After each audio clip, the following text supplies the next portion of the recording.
The chatter in the courtroom buzzed like a hive of restless bees, tension crackling in the air. People packed into the benches shoulder to shoulder, their eyes flicking toward the defendant's table. Whispers passed from one mouth to the next, each rumor more scandalous than the last. Then he walked in, tall, broad-shouldered, and dressed in a charcoal gray designer's suit. The man carried himself with a confidence that bordered on arrogance. His slicked-back hair gleamed under the fluorescent lights, and he smirked at the crowd as if the room had gathered to admire him, not judge him. Ethan Grayson, the name that had dominated headlines for weeks, looked more like a guest of honor than a defendant accused of stealing millions from struggling families. It wasn't his entrance that turned heads, it was what happened when Judge Monica Lee entered the courtroom. Dressed in her black robe, Judge Lee moved with quiet authority as she approached the bench. She didn't need to raise her voice or glance at the crowd to command respect. Her presence was enough. Her reputation preceded her, a no-nonsense judge who valued justice above all else. "All rise for the Honorable Judge Monica Lee," the bailiff announced, and everyone rose. Everyone except Ethan Grayson. The room fell silent. All eyes shifted to the defendant, who remained seated, casually flipping through a legal pad as though the proceedings were a trivial inconvenience. His lawyer leaned in, whispering urgently, but Ethan waved him off with a dismissive flick of his wrist. Judge Lee paused at her bench, her gaze piercing. Her face betrayed nothing, but the silence grew heavier with every passing second. A murmur rippled through the crowd, the disbelief palpable. Who did this man think he was? But Ethan didn't flinch.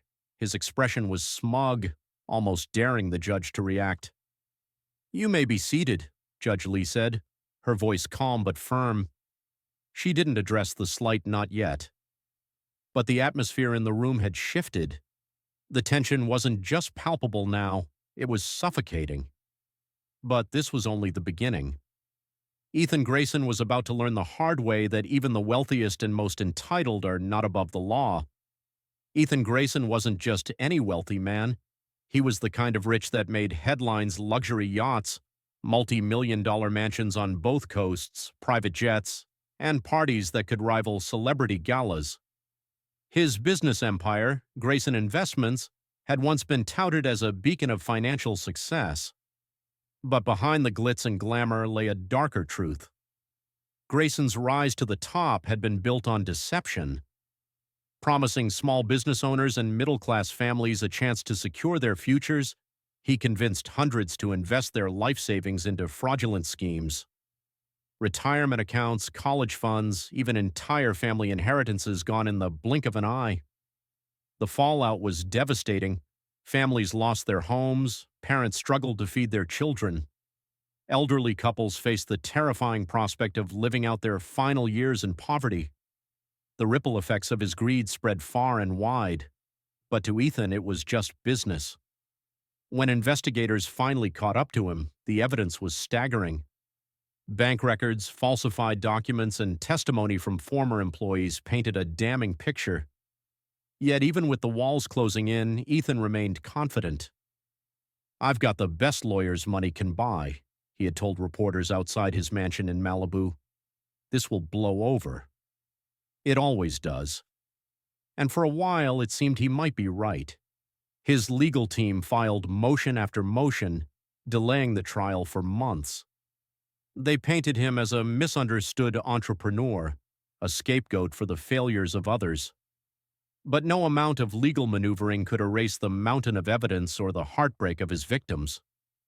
By the time the trial finally began in San Francisco, the courtroom was packed daily with people seeking justice, or at least some semblance of it. Among them was Angela Martinez, a widowed mother of 3 who had lost her home after investing with Grayson. Her youngest daughter had been forced to drop out of college. Sitting beside her was Peter Vaughn, a retired firefighter who had spent decades saving for retirement only to end up living in his brother's spare room. Their stories, and countless others, were shared in gut-wrenching detail during the trial. Angela's voice broke as she described the day she realized she couldn't make the mortgage payment. I begged them not to take the house, she said, tears streaming down her face. But they didn't care. My kids had to sleep in our car for 2 weeks. Do you know what that feels like? Peter's testimony was just as harrowing. I spent 35 years running into burning buildings, he said, his voice heavy with anger.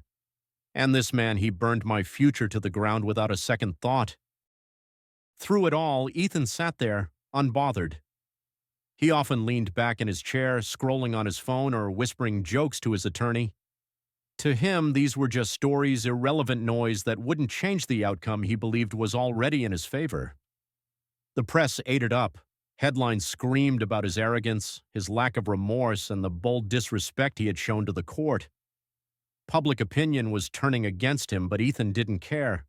As far as he was concerned, public opinion didn't write checks. His lawyer tried to spin the narrative. Mr. Grayson deeply regrets any hardship caused, the attorney said during a press conference, but he remains confident that the truth will prevail.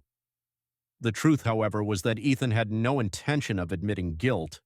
He was betting on the system bending in his favor like it always had before. But this time there was one factor Ethan hadn't accounted for. Judge Monica Lee wasn't like the people he was used to dealing with. The trial was a spectacle. News vans lined the streets outside the courthouse, reporters jostling for position to capture every detail. Inside, the tension only grew as the days dragged on. Witness after witness took the stand, each one adding another nail to Ethan Grayson's metaphorical coffin. But it wasn't just the testimonies that drew gasps from the audience, it was Ethan's behavior. On the third day of the trial, the prosecution presented damning evidence. A series of emails where Ethan explicitly instructed his team to falsify records and mislead investors.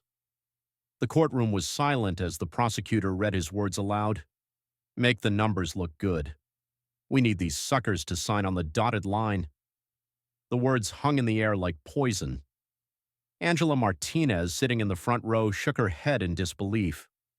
Peter Vaughn clenched his fists, and Ethan, he smirked.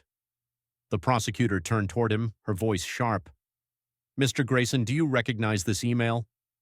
His lawyer jumped in before he could answer. Objection. This question has been asked and answered in pretrial hearings. Judge Lee raised a hand, her expression calm but firm. Overruled. The defendant will answer the question. Ethan leaned into the microphone, his tone dripping with condescension. Yes, I recognize it. But let's not pretend it means what you're implying. It's just business talk. You wouldn't understand. The crowd erupted in whispers and the judge's gavel struck like a thunderclap. Order in the court, Judge Lee commanded, her voice cutting through the noise. She turned her attention back to Ethan. Mr. Grayson, I advise you to watch your tone. This is not a boardroom meeting. But Ethan didn't flinch.